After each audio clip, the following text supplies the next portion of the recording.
Vaikai netekę tėvų globos kartu netenka brangiausių žmonių, kurie turėtų suteikti saugumą, apgaubti rūpesčiu ir meilę, atliepti poreikius.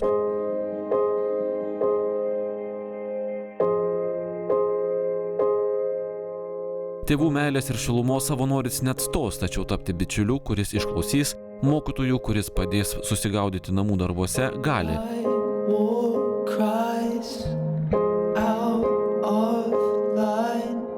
Iš gražios savanorio korepetitoriaus programos 2017 metais gimė organizacija Ne imti, bet duoti.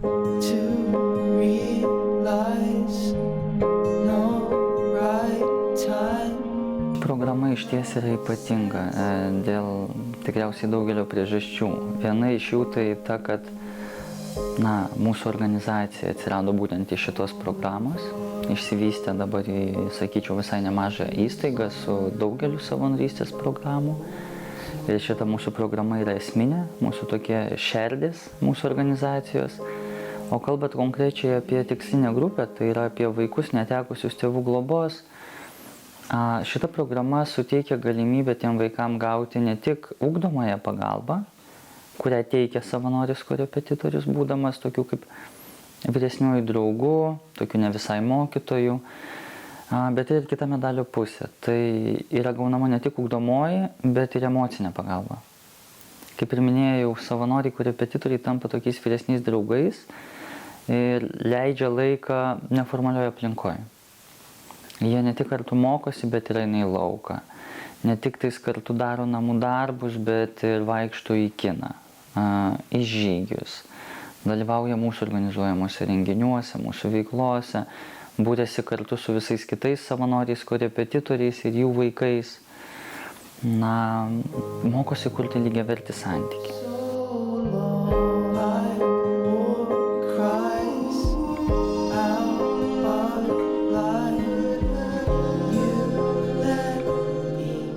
Iš tiesų, savanorystė, savanorių korepetitorių programa yra tokia, kad savanoris turi mokinį, su kuriuo susitinka 1 arba 2 kartus per savaitę ir jie kartu turi užsiėmimus, kurių metu mokosi, kartais leidžia laisvalaikį.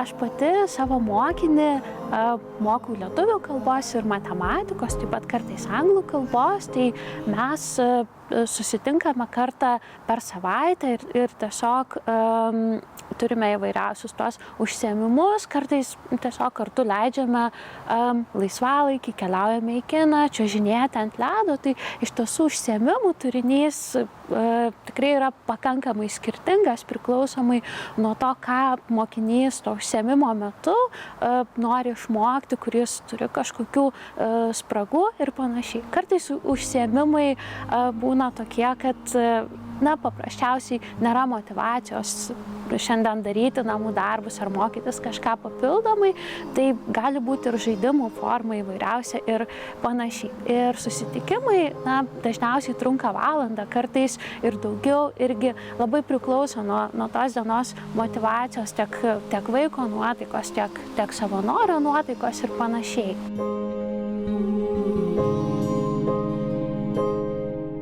Ši savanorystė yra ypatinga tuo, kad savanoriai turi puikią galimybę ne tik mokinti ir padėti vaikams ruošti namų darbus, bet ir užmegzti artimą santykį su jais, nes laisvu laiku jie kartu keliauja į kino teatrus, eina į pabėgimo kambarius ar kitas edukacijas ir taip neformalioje aplinkoje užmezga artimesnį santykį su vaiku.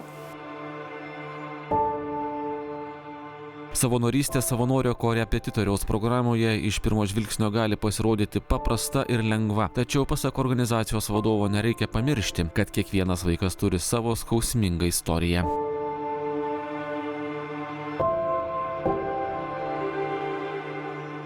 Tai kalbant apie šią tikslinę grupę, apie vaikus netekusius tėvų globos, tai atvejų yra labai įvairių. Ir kiekvieno likimas yra unikalus, individualus ir gali kardinaliai skirtis. Galiu papasakoti savo istoriją. Jaunuolis, kurio korepetitorium aš buvau, jisai turėjo sesę. Jisai turėjo lygtais vieną ar kelis brolius, vienas iš kurių tiesiog nuskendo dėl nepriežiūros, nes gyveno lygtais nuosavam name. Jeigu gerai pamenu, lygtais netgi visi vaikai buvo nuo skirtingų tėvų, buvo viena motina ir skirtingi tėvai. Tai tie likimai yra labai įvairūs. Aišku, yra tokių atvejų, kada tiesiog netenka tėvų, tiesiog tėvai numiršta autoavarijoje ir panašiai ir patenka į vaikų globos namus, nes nėra kam priglausti. Bet tikrai nemaža dalis jų yra tokių, tikrai nuskriaustų, tikrai paliktų. Ir kaip jie į tai patys reaguodavo, tai vėlgi yra labai individualu. Visi tikriausiai žino irgi tą faktą, kad ir kokia mama arba tėtis bebūtų, vaikas vis tiek norės pas ją ir ją mylės. Tai tikrai daug tokių atvejų būdavo, kad tėvai vartoja alkoholį, yra priklausomi nuo narkotikų ir panašiai, bet vaikai vis tiek veržiasi pas juos. Bet yra ir kitokių atvejų. Pats savo akim mačiau ir girdėjau ir pažinau puikiai tuos vaikus, kurie labai nenorėjo pas tėvus.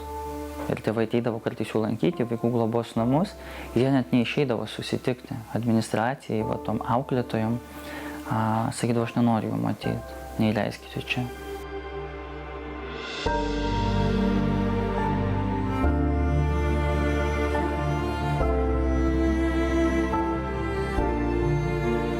Per visą savanorystės laikotarpį iš tiesų turėjau labai daug skirtingų mokinių, bet turbūt labiausiai įsiminė mano pirmoji mokinė, su kuria iš tiesų mačiau, kaip augame kartu.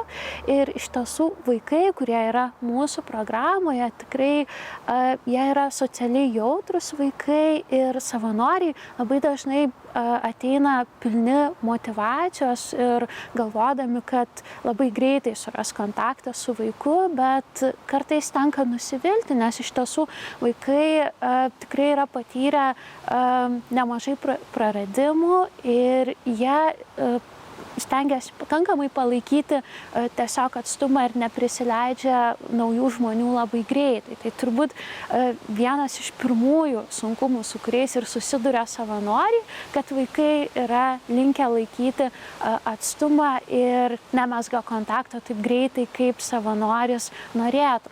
Kitas dalykas, iš tiesų dažnai savanoriai ir aš pati savanorystės pradžioje labai norėjau greito progreso ir maniau, kad ateisiu ir dabar mes išmoksime skaityti labai greitai, pažinti tas raides ir anglų kalbos tarimą išmoksime ir panašiai, bet iš tiesų eigoje pamačiau, kad reikia labai sumažinti savo lūkesčius ir tiesiog džiaugtis tuo mažu progresu, nes kartais tiesiog gali būti taip, kad vaikas tiesiog neišmoks dalykų taip greitai, kaip mes savanoriai norėtume. Ta pati aš irgi pastebėjau ir su tuo labai dažnai ir savanoriai susiduria.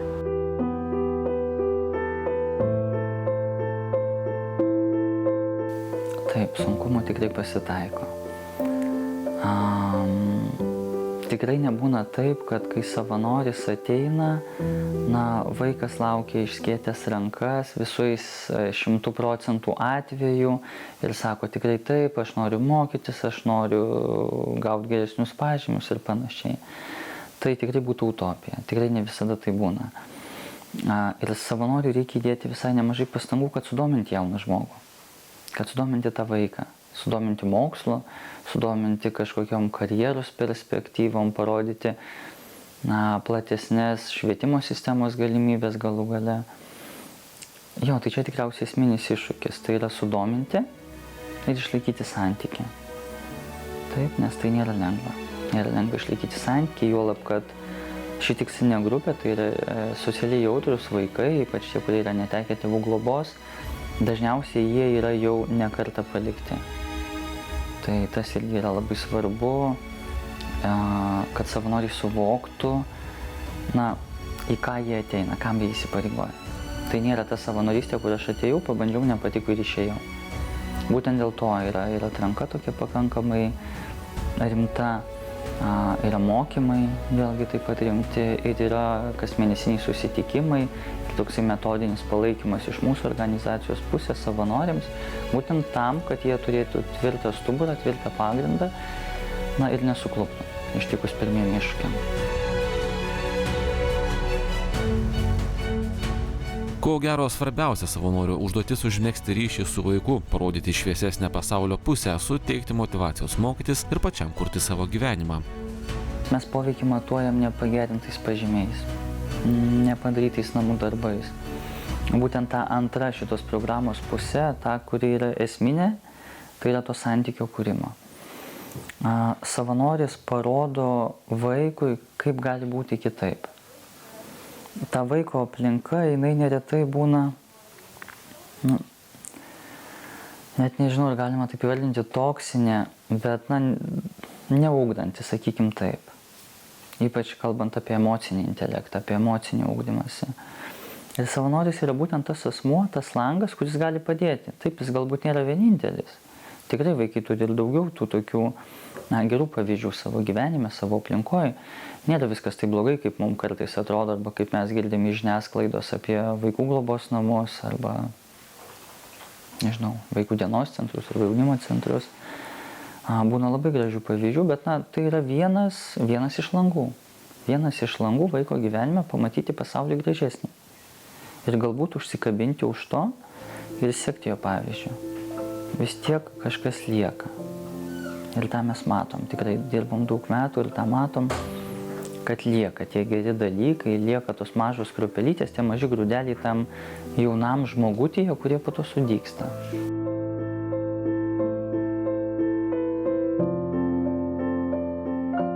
Turbūt pagrindinis dalykas tai ir yra matyti vaikų progresą ir matyti, kaip vaikas atsiskleidžia.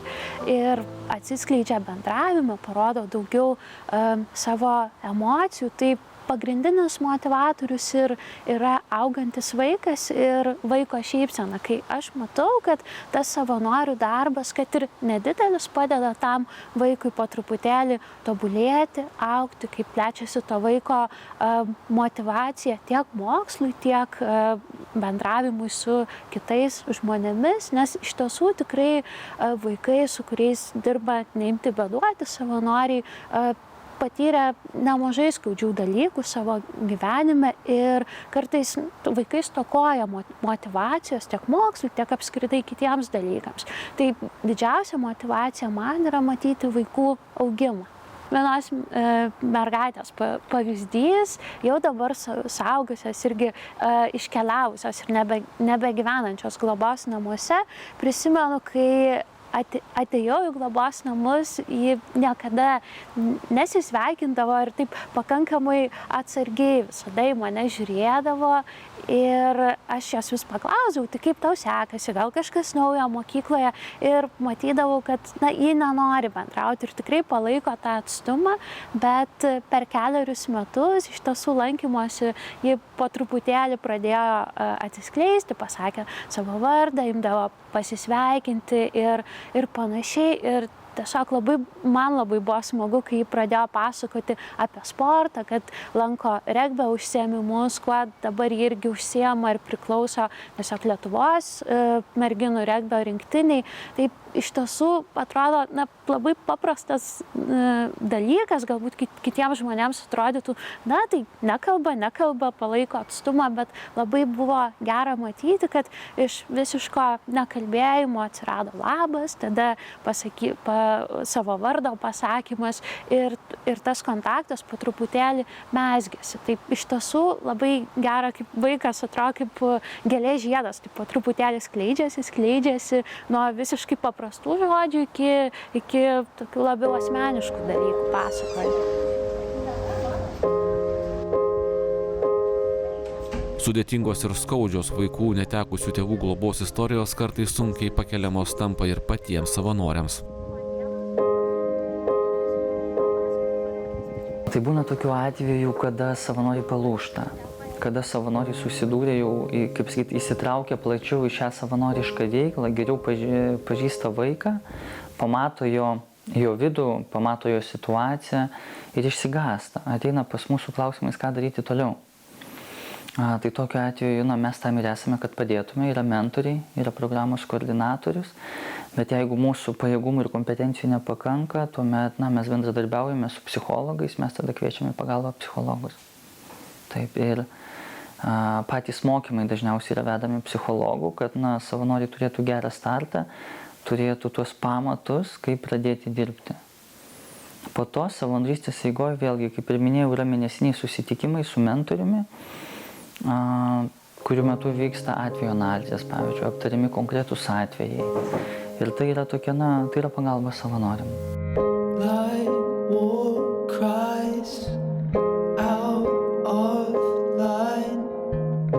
Iš tikrųjų, didžiausias motyvacijos šaltinis tai yra pokytis, didesnis ar mažesnis, kurį matau kiekviename savanorėje, kuris kaip pradeda šią programą ir kaip baigia. Nes iš tikrųjų ši programa kelia, manau, ir daug tokių vidinių iššūkių, bet kiekvienas savanoris, kuris ją pabaigia, tampa brandesnis, tampa atsparesnis sunkumams bei labiau pasitikintis savimi. Tai būtent šie dalykai ir matymas šių dalykų matymas savanoryje ir duoda didžiausią motyvaciją ir toliau įgyvendinti šią savanorystės programą.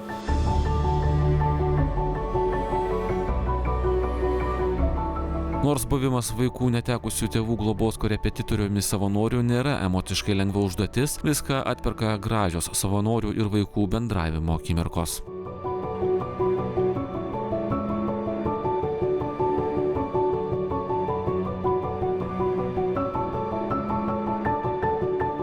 Iš tikrųjų, man asmeniškai atgalinis ryšys yra labai svarbus, nes tai padeda užtikrinti kokybišką savanorystės programą ir padėti savanoriui tobulėti asmeninėme kelyje. Tai iš tikrųjų mes turime kas mėnesį susitikimus su savanoriais, kurių metu aptariame per mėnesį galbūt iškilusias problemas arba džiugias naujienas, kurios nutiko. Tai iš tikrųjų tas bendravimas, lydėjimas ir metodinis palaikymas visuomet vyksta. Ir iš tikrųjų tų gražių pavyzdžių yra daug, kurie ir padeda suprasti, kad iš tikrųjų ta savanorystė yra labai prasminga. Bet man labiausiai įsiminęs yra tas, kuomet viena savanorė ilgai savanoriavo. Ir jie turėjo labai artimą kontaktą su mergaite, kuriai padėjo ruošti ne tik namų darbus, bet ir dalinosi savo asmeninę patirtimi su ją, ir ši mergaitė paprašė, kad ji taptų jos krikšto mama. Ir kiek žinau, jos artimą santykį palaiko ir iki šiol, o man pačiai šis pavyzdys kaip ir įrodo, kad savanorystėje galime užmegzti artimą ryšį, kuris tęsiasi visą gyvenimą. Tų istorijų tai iš tiesų tikrai yra labai daug ir man atrodo kiekvieną kartą, kai ateinu pas mokinius, tai jie visada turi ką papasakoti ir jų visos dienos yra ypatingos ir iš tikrųjų ypač kai užsimezga tas artimesnis kontaktas. Bet turbūt viena iš labiausiai įsimintiniausių istorijų yra apie mano pirmąją mokinę ir mes su ja turėjome tokį susitarimą, kad mes susitinkame penktadieniais ir antroje dienos pusėje ir buvo vienas penktadienis, kai aš tiesiog suplanavau, kad po mūsų susitikimo aš iš karto važiuosiu namo aplankyti savo tėvų, aš susidėjau daiktus, kuriuos vešiuosi ir mano mokinė pamatė, kad aš ruošiuosi išvažiuoti ir ji paklausė, tai kur aš ruošiuosi keliauti ir pasakiau, kad aš važiuosiu aplankyti savo tėvų, savo mamos ir tėčio ir iš tiesų tą akimirką aš nepagalvojau, kaip tai gali būti jautru ir mano mokinė pasakė, kad aš irgi labai norėčiau turėti mamą. Tai man ši istorija yra viena iš tų, kurias tikrai prisimenu, kaip labai jautrią ir kartu davė tokią pamoką ateičiai, kad dirbant su vaikais, augančiais globos namuose, labai svarbu parinkti tuos žodžius, kad jie neįskaudintų būtent to vaiko. Ir aš tada savo mokiniai pasakiau, kad aš ją suprantu tą norą turėti mamą ir kad aš negalėsiu jai atstoti mamos, tačiau aš galėsiu būti šalia, kai jai reikės pagalbos. Ir dabar labai džiaugiuosi, kai aš matau, kad ji jau yra suaugusi, jau sulaukusi 18 metų ir kad galiu matyti tiesiog toliau jos augimą. Pavyzdžių yra tikrai nemažai ir tokie patys ryškiausi, ko gero, tai yra mes turime 2 savanorius, kurie tapo krikštatėviais savo vaikams, mes taip vadinam, savanorių vaikas. Taip, tai jie tapo krikštatėviais. Dar vienas pavyzdys yra, kada tikrai matėsi ta prasmė korepetitorystės, kuomet jaunuolis, tas vaikas, kuriam buvo teikiama pagalba ne vienus metus, jisai įstojo į aukštąją mokyklą. Jisai susirado darbą ir tai, akivaizdžiai matėsi, kad buvo labai didžiulis savanorių indėlis tame. Nes tikrai ne visada mes galime pamatyti tą tokį labai ženklų pokytį. Ko mums labai norėtųsi, žinoma, ko savanoriam labai norėtųsi, kuomet jie ateina, visai neretai susikuria tokį, tikslą, sakyčiau, tokia vizija, kad jau dabar ateis, išgelbės pasaulį, padarys taip, kad jei vaikui ten matematikoje būdavo 3-4, tai dabar bus 7-8 arba išvis 10, tai yra nerealu. Ir mes tikrai labai džiaugiamės ir savanoriam pasakojam ir sakom, kad jei bent 1 balu pagerės pažymys, tai jau bus padarytas pats didžiausias darbas. Ir esmė yra ne pažymiuose, o pačiame santykyje. Tai, ką savanoris duoda tam jaunam žmogui, būdamas pavyzdžiu, išmokydamas kurti lygiavertį, pasitikėjimų grįstą santykį. Nes, būtent to jaunam žmogui reikės išeinant į gyvenimą.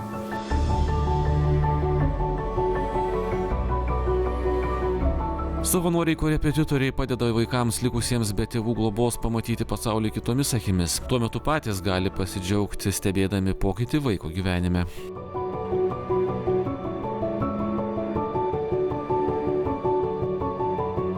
Ši savanorystė mano gyvenime užėmė labai didelę vietą ir užima labai didelę vietą, nes galėčiau pasakyti, kad pirmiausiai ši savanorystė man teikia tiesiog labai didelę prasmę, nes matau vaikų, su kuriais aš dirbu ir dirbau progresą. Kartais atrodo, kad jis yra labai nedidelis, tačiau labai gera matyti, kai vaikas išmoksta naujus dalykus. Tarkim, išmoksta daugybos lentelę arba išmoksta dauginti iš 2 arba parašyti žodžius ar sakinius, kurių jis prieš tai nemokėjo. Tai man ši savanorystė ypatinga tuo, kad aš galiu matyti, kaip keičiasi ir auga vaikas, galiu matyti jo progresą.